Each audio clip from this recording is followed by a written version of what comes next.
Shakur Stevenson muling binida ang kanyang panalo kay Teofimo Lopez. Kung mapapansin, dalawa umano sa binugbog ni Shakur Stevenson ang naging world champion. Binugbog niya si William Cepeda, naging world champion. Ngayon, naging world champion naman si Teofimo Lopez. Isang patunay raw ito mga boss na ibang level si Shakur Stevenson. Ito raw ang patunay na hindi basta-basta yung mga nakakalaban niya. Kaya pinagmalaki po ni Stevenson, ibang level siya at papunta na sa pagiging GOAT. Anong masasabi niyo mga boss? Maging greatest of all time kaya si Stevenson balang araw?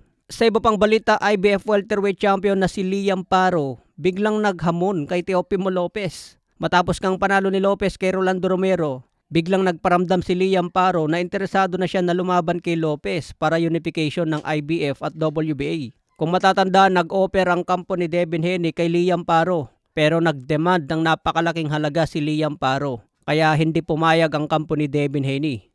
Ngayon mga boss, kakatapos lang ang laban ni Lopez, gusto na niya agad ng isang unification fight. Samantala sinabi naman po ni Teofimo Lopez, nakahanda siya lumaban kahit sino. Pero mas priority raw niya ngayon ang unification fight, lalo na ang laban kay Ryan Garcia o kaya kay Conor Benn. Plano ni Teofimo Lopez na ipunin ang lahat ng titulo sa 147 pounds. Yung posibleng laban ni Teofimo Lopez kay pambansang kamao Manny Pacquiao, medyo matatagalan pa yon. Siguro kung wala nang pagpipilian talaga si Teofimo Lopez at oferan ng malaki para labanan si Manny Pacquiao. Siyempre legend yan mga boss at kung malaki ang offer, hindi rin tatanggihan si Teofimo Lopez. Sa iba pang balita, Cuadro Alas, hinamon na nga po si Naoya Inoue sa 126 pounds featherweight division. Sabi niya sa kanyang bagong post, Inoue, natatandaan mo ba to? Pareho pa tayo champion nito sa 118 bantamweight. Siguro sa 126 talaga tayo magkikita. Matagal na sana kita tinantanan pero ang mga fans ko gusto ka makita na bumulagta.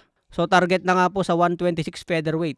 Ibig sabihin nito mga boss, aakyat na po si Casimero sa featherweight division. Susundan na po si Naoya Inoue sa featherweight dahil nagbabalak na rin ito umakyat matapos talunin si Bam Rodriguez.